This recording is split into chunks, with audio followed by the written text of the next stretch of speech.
Yann, bien content de vous retrouver. Également. Toujours un grand plaisir de vous rencontrer. Donc, après une maternité, après ça, bien sûr, l'arrivée du petit Madden. Est-ce qu'il va bien, Madden? Il va bien. On a découvert qu'il y avait des allergies. Donc, au début, c'était pour tous les nouveaux parents, là, ils vont se reconnaître. C'est tout le temps un peu stressant. Le bébé perdait son poids, ne grossissait pas selon les normes, mais finalement, il est allergique à la protéine de lait. Donc, après des allers-retours chez le médecin, on a finalement trouvé c'était quoi. Puis là, il va très bien. Puis il commence à prendre du poids. Bon, bien, tant mieux, tant mieux. On va tomber dans le vif du sujet. Le gros dossier qui touche les gens de la Côte-de-Beaupré, par extension aussi la grande région de Québec, c'est le dossier du Mont-Sainte-Anne. En décembre, on avait tous les espoirs. C'était vraiment quelque chose d'une grande nouvelle qui était annoncée. Puis à partir du 28 février, il y a comme eu une déception. Même des gens ont été fâchés de voir avec la décision que la CEPAC de redonner toute la gestion du secteur S à RCR. Il y a des gens qui sont là, qui bénéficient et qui profitent justement de cette section-là et étaient déçus de voir justement que c'était le retour à RCR. Qu'est-ce qui a pu causer ce changement-là subitement, qu'il y avait comme une ouverture, peut-être même pour une organisation ici même sur la Côte-de-Beaupré, et là, on revient à RCR après tous les trucs juridiques qui se sont passés. J'ai plusieurs choses à dire là-dessus. Mais d'abord, c'est pas parce que j'ai eu un bébé que j'ai pas suivi ça de très près. Là, j'étais quand même au travail. Tu sais, député, on est quand même imputable. Donc, en allaitant un bébé, parfois, il venait au bureau. Mes attachés politiques sont rendus parfois des nounous. Donc, j'ai suivi le dossier. On a d'ailleurs, hier, j'ai fait une rencontre avec Jonathan Julien, les gens de la MRC, les maires. J'ai rencontré aussi le centre plein air du Mont-Sainte-Anne. Je lis tous les courriels qui me sont acheminés par rapport à ce dossier-là. Mais il faut vraiment différencier les sujets. Il y a la montagne où il y a eu un investissement de 100 millions d'annoncés le 17 décembre. Là-dessus, 50 millions du gouvernement. Donc, il y en a que ce sont des prêts pardonnables. Donc, on va réavoir notre argent du côté du gouvernement. Et RCR mettait 50 millions pour une nouvelle remontée, pour enneiger, donc pour améliorer la destination du Mont-Sainte-Anne pour le ski alpin. Il y a le secteur Est.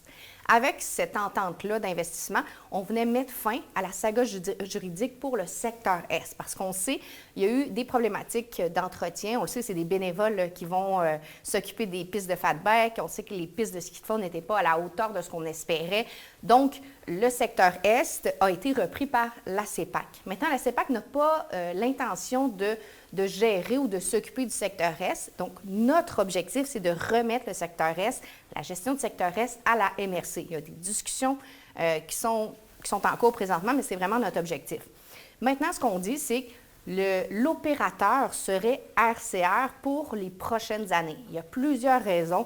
Les conventions collectives, il y a la bonne transition aussi entre les deux. Mais ce que les citoyens doivent comprendre, c'est que c'est maintenant, présentement la CEPAC, mais on espère bientôt la MRC, qui va dicter les règles. Donc, RCR ne pourra plus agir comme elle agit présentement et ne pas s'occuper des pistes, faire parfois le travail à moitié ou ne pas faire un entretien à la hauteur de ce qu'on espère. C'est vraiment nous qui va mettre des normes, des critères de qualité, des critères de rendement. Et s'ils ne font pas l'affaire, on peut les mettre dehors et engager quelqu'un d'autre. Donc, présentement, ce qu'on fait, ce que la CEPAC fait, on rencontre tous les gens qui sont concernés, soit les associations sportives, les maires, les préfets, les gens de la MRC, les gens d'Alliance Affaires aussi. Donc, ces gens-là sont consultés, puis on leur demande que voulez-vous qu'on mette dans les critères que RCR devrait absolument respecter, sans quoi on va le tasser. Donc, c'est ces discussions-là qui ont lieu actuellement. Mais si je regarde ça, est-ce que ça n'aurait pas été plus simple, justement, étant donné que c'est la MRC qui, comme vous dites, éventuellement va reprendre le tout, de déjà lancer le pas, y aller avec, par exemple, Centre plein air Mont-Sainte-Anne, une autre organisation du genre? C'est qu'il y a des négociations qui ont été effectuées justement pour en arriver avec cette entente-là. Malheureusement, on ne peut pas divulguer ce qui se trouve dans les contrats en question, mais c'est le modèle qui a été choisi par la CEPAC de continuer pour une certaine continuité, de faire affaire avec RCR pour opérer, mais encore une fois, ce n'est pas le statu quo. Encore une fois, si la situation qu'on a connue dans les dernières années ne pourra pas se reproduire, si ça arrive, RCR va être mis de côté et par la suite, on pourra faire affaire avec quelqu'un d'autre. On dit souvent le passé garant de l'avenir. Il y a quand même eu des défaillances avec RCR. Et c'est sûr, je pense que les gens, ça les a fâchés de voir que malgré tous les déboires, on revienne encore. c'est ça que je pense que les gens, vous avez dû le voir sur le terrain aussi. Oui, oui, assurément. Ils l'ont manifesté que par la manifestation qui a eu lieu lors de la Journée de la femme, il y a eu plusieurs éléments et on voit aussi les gens qui se sont déplacés à la MRC pour montrer le mécontentement. Je pense que ce que les gens voulaient, c'est qu'il y ait un changement. Puis ça, c'est sûr qu'il va y en avoir un. Autant au niveau des pistes de ski alpin, il y a de l'investissement qui va se faire, des remontées. Puis nous, il y a encore des inspections, ou du moins des rapports qui sont fournis au gouvernement pour prouver que présentement, tout est sécuritaire. Donc là, on va mettre de l'argent pour avoir un meilleur enneigement, des meilleures remontées mécaniques. Il y a aussi un plan d'investissement pour la base de la montagne, dont vous avez sûrement entendu parler. Oui. C'est plusieurs centaines de millions de dollars pour essayer d'en faire une destination touristique qui est prisée. Donc ça, c'est d'un côté. Et de l'autre, maintenant, ça ne sera plus le statu quo. Ça ne sera plus des pistes qui sont mal entretenues. Ce ne sera plus, justement, une gestion déficiente du secteur S. Donc ça va être repris en charge présentement par la CEPAC et éventuellement, on espère, par la MRC. Et c'est vraiment la gestion. Donc ça va être le propriétaire, soit la CEPAC ou la MRC, qui va dicter, nous, on veut ça, on veut A, on veut B, on veut C, vous devez faire A, B, C. Si ça ne fonctionne pas, on ne fera pas affaire avec vous. OK. Donc, à ce moment-là, est-ce qu'on peut savoir, là, c'est sûr que c'est en négociation, mais on a eu des contrats, bien sûr, de 100 ans, 35 ans. Là, le prochain contrat, justement, devrait possiblement être beaucoup plus court. Est-ce que ça, déjà, c'est pas des informations qu'on peut divulguer. OK, puis, c'est pas pour le moment. Honnêtement, ce sont aussi des choses qui sont négociées avec ACR et le gouvernement, mais c'est plus au niveau, là, des négociations sont plus avancées. Mais donc, c'est pas encore annoncé. J'ai pas vu non plus ces contrats-là. Okay. Éventuellement, ça serait durant l'été qu'on aurait possiblement ce genre de réponse-là, à savoir la longueur des contrats, etc. Bien, puis je ne sais même pas si ça va être rendu public, honnêtement, parce que les autres contrats n'étaient pas non plus publics. Mais au niveau des consultations, là, vous allez voir dans le milieu, la CEPAC a commencé à faire plein de rencontres, justement, pour bien comprendre absolument ce qu'on doit mettre dans l'entente. On va parler aussi d'un autre dossier, parce que, c'est important aussi, c'est en train de se préparer à l'île d'Orléans. Oui. Les travaux préparatoires. J'ai cru voir quelques photos où on voit justement que vous étiez sur place durant l'hiver pour voir l'avancée des travaux. Est-ce que de ce côté-là, au niveau des délais, est-ce qu'on est quand même pas mal dans les délais? On est dans les délais et pour les citoyens, je pense que c'est vraiment le fun de commencer à voir concrètement quelque chose avec leurs yeux parce qu'il y a eu des appels d'offres, il y a eu la planification du projet et les gens pensent que c'était long avant que ça commence. Mais là, on est là, dans le vif, là, en ce moment, puis on a vu au port de Québec, il y a du matériel qui vient d'arriver, c'est impressionnant, la grosseur des matériaux dont on a besoin.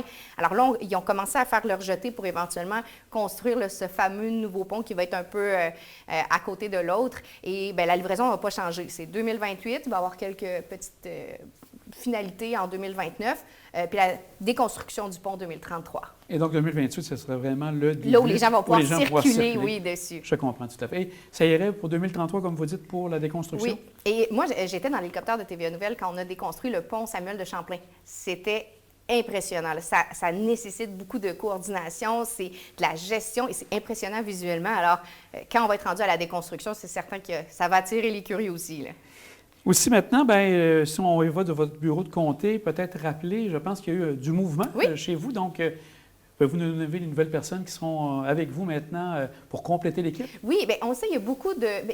Pourtant, j'ai été assez stable avec mes collègues depuis les dernières années, mais c'est sûr que, par exemple, Maxime, qui était aux communications, qui travaillait avec moi, habituellement, quand quelqu'un est très bon, il reçoit des offres des cabinets. Là, c'est Geneviève Guilbeault était venue me le voler.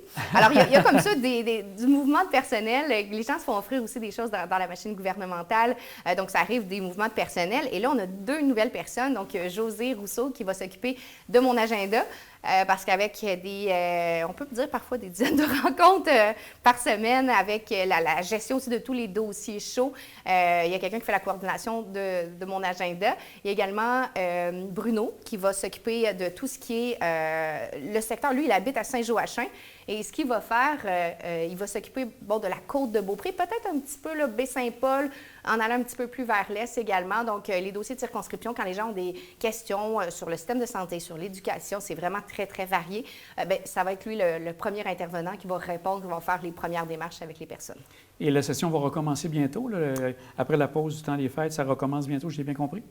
La pause du temps des Ah, il n'y a fêtes. pas de temps des fêtes, c'est vrai, c'est recommencé déjà. Oui, mais là, c'est déjà OK, c'est recommencé ça. à l'Assemblée nationale. Donc, nous, on termine en juin, je pense OK. le 7 juin pour l'été. D'accord. Puis après ça, bien, c'est sûr que l'été, moi, je trouve que c'est la période la plus occupée quand on est député, Oui. là, surtout avec 27 municipalités. On est sur le terrain. Déjà, mon agenda commence à se booker avec tous les festivals, avec les événements, les marchés publics, avec aussi les rencontres de travail, les rencontres d'affaires. Donc, effectivement, l'été, c'est très occupé.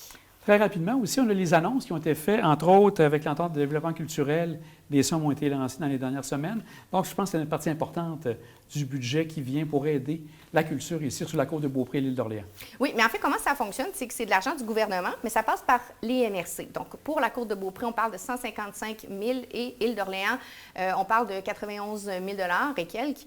Et là, les MRC ont ces enveloppes-là et les organisations, les organismes vont faire des projets. Ils vont soumettre les projets. Ensuite, les MRC vont décider où va l'argent, mais c'est de l'argent important et c'est attendu année après année. C'est une entente là, pour 3 ans.